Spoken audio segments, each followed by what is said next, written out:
Здравствуйте, дорогие друзья! Я вновь приветствую вас у своего камина, и мы продолжаем наши беседы. Итак, я остановилась вчера на том, что предложила вам настроить сообщение по приглашению к семейной странице в виде приглашения в офис. Правда, говорю, это интересно принимается, наверное, потому что это новая форма подачи своей страницы. Люди охотно откликаются. Ну и сегодня мы с вами продолжим тему социальных сетей. Но будем говорить не о своих страницах. Точнее, и о своих страницах тоже, но и не только именно о наших страницах. Мы сегодня будем говорить о наших друзьях в социальных сетях, о тех, кто к нам приходит. Этот краткий миг знакомства, который может закончиться только мигом, или же наоборот может перерасти в дружбу и партнерство. Я сейчас вам напомню, о чем обязательно обучать во всех проектах. Или практически во всех. Нам как нас учат. Если вы занимаетесь бизнесом в сети интернет, у вас на вашей стене не должна быть только одна реклама вашего проекта. Тогда посетители вашей страницы будут бежать от вас, а не стремиться к вам, друзья. Масло масляное не должно быть. Старайтесь как можно разнообразнее выставить вашу информацию. Это может быть все, что угодно, только не ваш бизнес. Я еще раз повторюсь, вы действительно должны стараться быть разнообразным и интересным. И это правильно? А для кого? А для кого вы должны быть интересными? А для ваших друзей, которые придут к вам в офис? Стоп, нестыковка. Давайте вернемся к вчерашней нашей беседе. Мы с вами вчера говорили, что приглашаем людей в офис, и страница – это визитка проекта. По логике вещей так, да? Тогда почему нас упорно заставляют размещать все, что угодно, кроме нужной информации? Кому это выгодно? А выгодно, друзья мои, тем, кто начинает обучать. Им есть что вам продать. Продать информацию, которая нужна для вас. Поэтому давайте сейчас придем еще раз к тому, что ваша страница – это ваш офис. И информация в вашем офисе должна быть деловой и касаться именно того дела, которому вы служите. А для общения и поболтать можно открыть другие страницы, где вы сможете быть всесторонним и разнообразным для своего круга общения и для своих близких. Тогда и негатива будет меньше со стороны наших друзей, которые не разделяют наши взгляды. И прятаться не нужно будет от них. Вы же на земле в офисе не приглашаете на чашку кофе своих подруг. Правильно? Потому что это абсурдно. Ну, это то, что касается нас и наших с вами деловых страниц. Сегодня мы, может быть, поговорим действительно о другом, о том, что на страницах соцсетей можно считывать и подсчитывать по выкладываемой информации и просчитывать по выкладываемой информации о психологическом портрете человека. И посещая страницы ваших друзей по социальным сетям, смотреть, какую информацию можно и нужно давать людям. Опять же, пригласить человека на свою страницу можно по-разному. Зайди ко мне, лайкни. Ну, зайдет, ну, лайкни. Все. Если еще не нажалуются на вас. Вот смотрите, что получается. Мы с вами заходим на страницу человека и видим, что у него на странице сплошь спортивные фотографии, метки в соревнованиях, мероприятиях. Вопрос, кто этот человек? Чем он занимается в жизни? Правильно, это спортсмен. Спортсмен или болельщик. У следующего мы видим сплошные комиксы, игры на всякой разной ненужной информации. И мы понимаем, что этот человек просто живет, как обыкновенный человек, которых на планете 80%. Живет по принципу дом, работа, пиво, развлечения. Живет ни о чем не заботясь, ничего в этой жизни менять не хочет. не хочет или боится, это уже вот его вопрос, который, может быть, требует своей отработки. Этот человек чист как лист. На чистый лист действительно можно написать нужную информацию. То есть с этим человеком можно и поработать. Но, конечно, особо не надеюсь, что мы сможем его разбудить. И тут уже самим нам надо решать, стоит на него тратить время, или можно пригласить его просто лайкнуть. Может зацепить, может нет. Но не зацикливаться и не останавливаться на нем. Лайкнет хорошо, если ему понравится, можно тогда, как говорится, дать ему информацию. Но, в принципе, можно этого человека оставить в покое. Пусть он живет в своем мире. Не трогай, не надо. А вот зайдя на страницу другого человека, мы видим интересный статус. Далее его на стене мелькают высказывания мудрых людей. У него есть собственное мнение на ту или иную тему. И при этом он не работает ни в одном проекте. Но он не сотрясает воздух по поводу низких зарплат и высоких цен. Почему? Потому что умный человек всегда знает, что нет высоких цен, есть маленькие доходы. И это, в общем-то, только в своих руках. Вот с таким человеком уже можно попробовать работать. Зайдя к нему на страницу, изучив его фотографии, пристрастия, музыку, и, в общем-то, все темы его сообщений, выявляем наиболее яркие и весомые сообщения, о которых, в общем-то, можно зацепиться и можно поговорить. И тогда уже переходить к диалогу с этим человеком и начинать наше действие. Что сначала нужно делать? Сначала, конечно, нужно поздороваться с человеком. Сделать ему комплимент по поводу его страницы или какой-либо заметки. Но еще раз оговорю, если мы у человека не видим ни одного сообщения о работе в проекте, потому что здесь уже пойдет совершенно другая тема. И ждем его ответа. И вот в этот самый момент мы как раз просим открыть дверь к себе.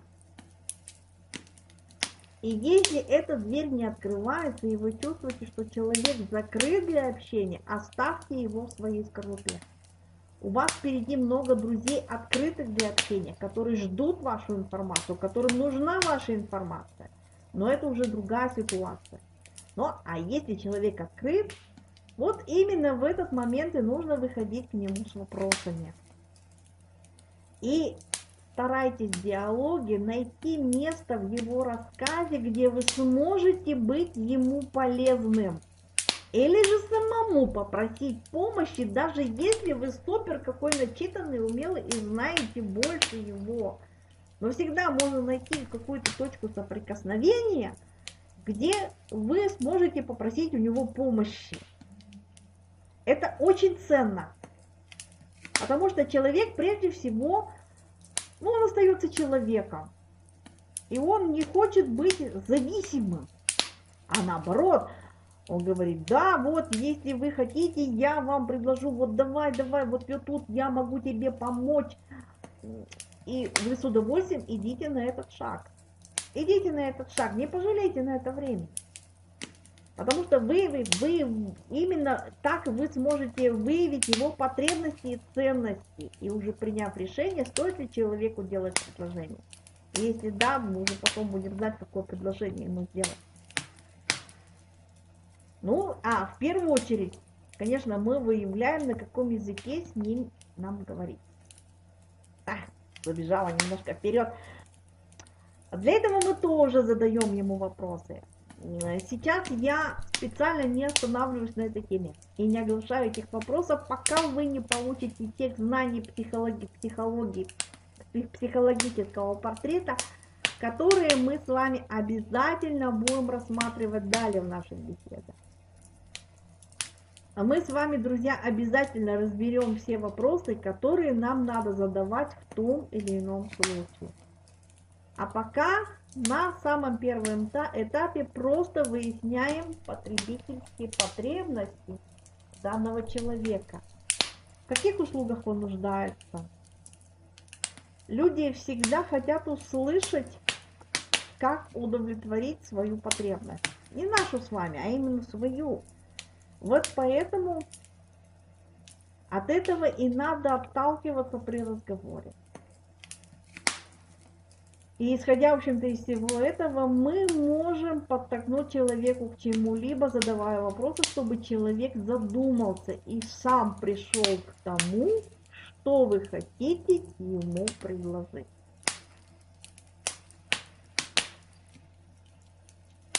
Мудрено сказано, но это правильно.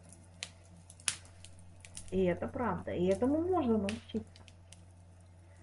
А сейчас, друзья мои, я вам дам информацию к размышлению. Вот отвечая на вопросы людей, всегда трижды проговаривайте одну и ту же информацию. Любым способом. Сразу ли, потом ли, как-то проговаривая, один раз сказал, потом несколько слов своих, потом еще раз. Трижды проговаривайте одну и ту же информацию. Для чего? Вот когда человек 3 раза слышит информацию, именно в этот момент они начинают по-настоящему понимать, для чего им это важно. Мы научимся с вами применять этот навык активно через постоянное применение. И помните, что только практика даст вам результат. Можно, в принципе, уже сейчас начинать набивать себе шишки, вырабатывать этот самый навык приглашения. В общем-то, без этого не обойтись. Честно скажу, представьте себе, что это игра. Вот у каждой игры есть свои правила и условия. Правила я вам рассказала. Теперь попробуйте услышанные правила применить на практике. Так вы выработаете у себя свой личный уникальный навык. Конечно, вы можете сначала пройти полный курс познания, умению приглашать. Даже давайте назовем это не умение приглашать, а умение общаться с людьми в социальной сети. А потом в полной боевой готовности приступить к приглашению в проект. Но надо понимать, что углубляясь только в теорию и не переходя к практике, мы не получим результат. Навык приходит только с практикой, а знания дадут результат только тогда, когда они применяются на деле. И еще обратите внимание, вы можете сделать предложение только после того, как он сам вас об этом попросит, не ранее. Но тогда, когда он уже сам попросит, пригласите его на вебинар или самому дайте более исчерпывающую информацию о проекте. В противном случае вы лишитесь того преимущественного нейтралитета, который сами и предложили ему. Для вас он пока посторонний и интересный для вас человек. Поддерживайте с ним диалоги, переписывайтесь, просите у него совета, получайте советы, рецепты. Одним словом, ведите с ним диалог, подружитесь с ним. В общем-то, все, о чем я говорю, это подружиться с человеком. И вот тогда, когда человек сам придет к вам на вашу территорию и посмотрит, а чем же занимается его друг, ну и, конечно, дальше сложится так, как сложится. И вполне вероятно, что у вас появится великолепный партнер.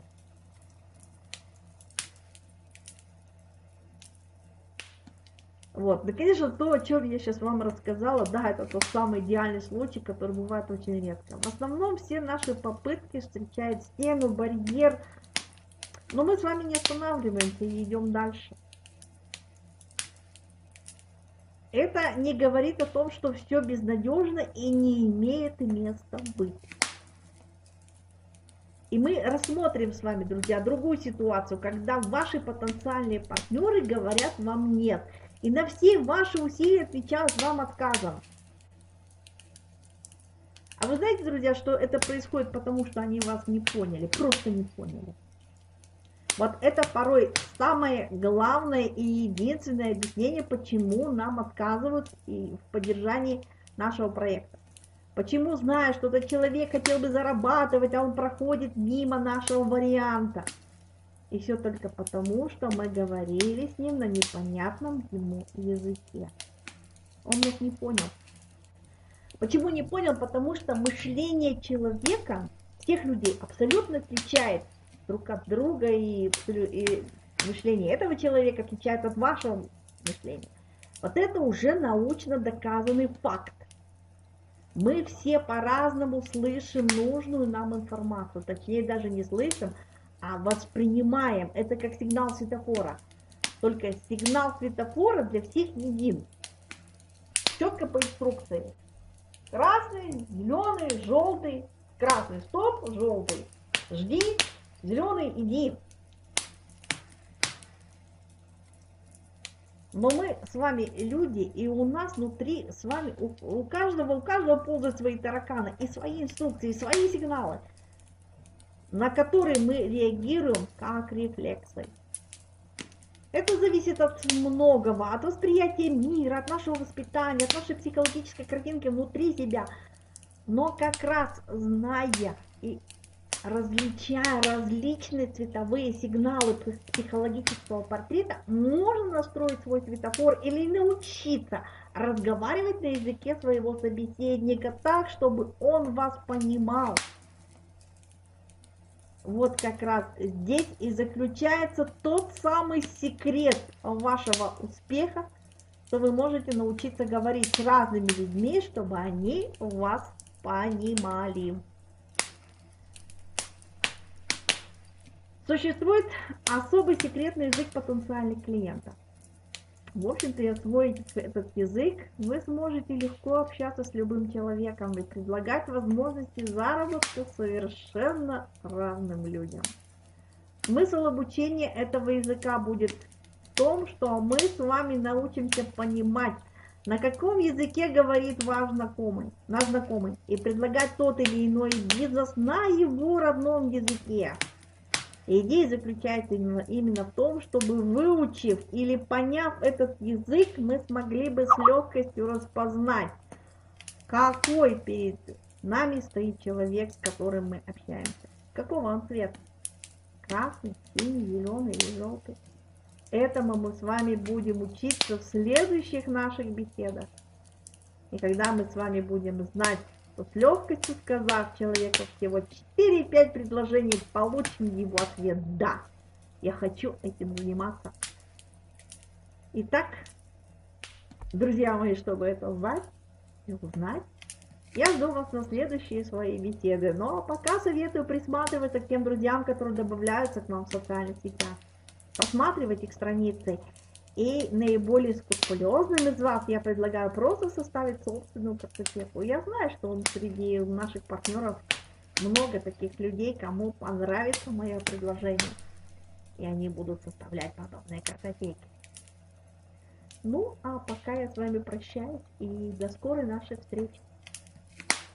Пока-пока.